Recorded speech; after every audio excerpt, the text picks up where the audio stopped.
when I was deplatformed, I was in Vancouver and I was in a hotel room with I love you, big big man. windows, and I was looking out over the city.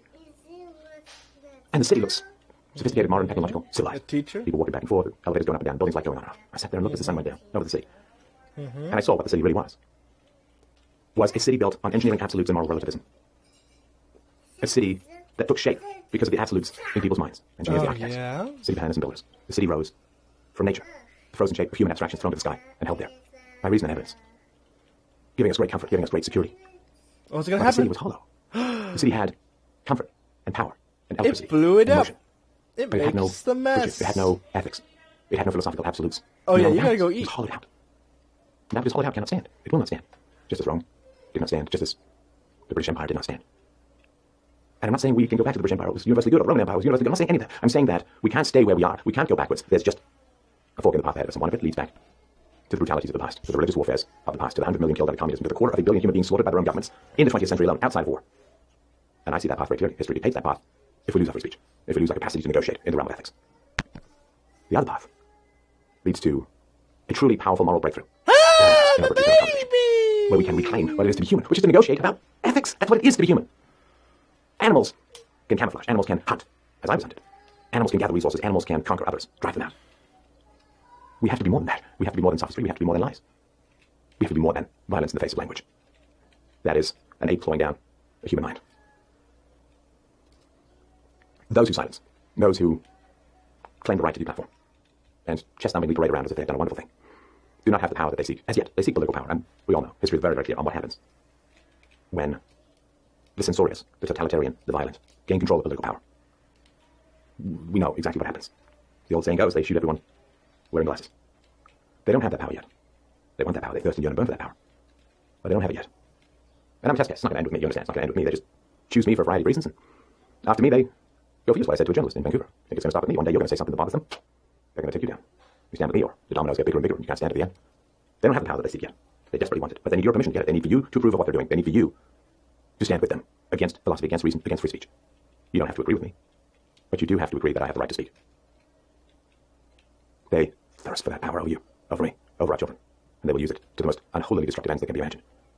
They need your permission to take power. Do not give it to them.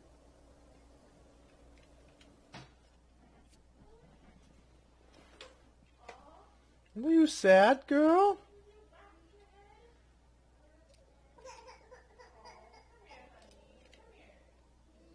I'll tell you something that's very strange, my friends. I'm sitting here in Vancouver, a civilized city. Roads, cars, electricity, police. And at the same time as I'm sitting in this civilized city, I have also experienced, for the past few days, being hunted through the city in a terrible, awful, civilization-shredding game of cat and mouse with the extreme leftists who violently, literally violently object to a free speech gathering where a couple hundred people, myself, Lawrence Southern, get together to talk about ideas and philosophy with Q&As and debates, all of that good, civilized.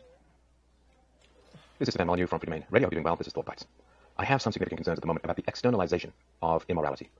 So, I've used this phrase before, I didn't invent it. The banksters, right? The banksters, the central bankers who will print money, who will summon money out of nothing, who will give you government spending without raising your taxes, who will defer the costs of your preferred social goods to the next generation or the generation beyond, whatever. The banksters are raged against. Because you see, the banksters are responsible, in theory, for the corruption of the West. If only these damn banksters hadn't come along and offered us everything for free, everything would be fine.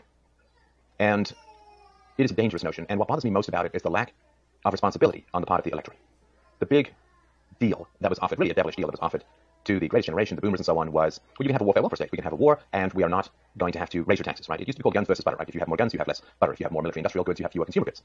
But that's not the deal that was offered to the boomers. You had the Vietnam War at the same time as you had LBJ's Great Society, the massive increase in the welfare state. Now, the welfare state had already occurred before, in particular under FDR. You got old age security. Ida Mae Fuller got an unholy amount of money after paying in it for 1 or 2 cycles. And this general unreality that has been dangled in front of the general voting population for 60, 70 years has been, you no longer have to make difficult decisions when it comes to morality.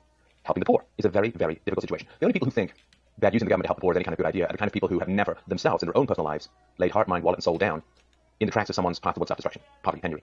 Because if you've never actually tried to help someone in your own personal life, then you are laboring under the delusion that helping people is really, really easy. Helping some people can be quite easy. But of course, the people who are hard to help, the people who are going to use your help to enable or further their own self-destructive tendencies, right? The old issue that we all face when we're walking down the street and someone asks us for money on the street corner, we say, well, if you're hungry, great. But if you're going to use it to buy booze or drugs, then I'm not helping you, I'm in fact hurting you. And it is very complicated and very difficult to help people. Now, when you do successfully help someone in your life, the level of reward, the glow, the positive feedback that you get within yourself is a wonderful feeling. There's a reason why, for over 10 years,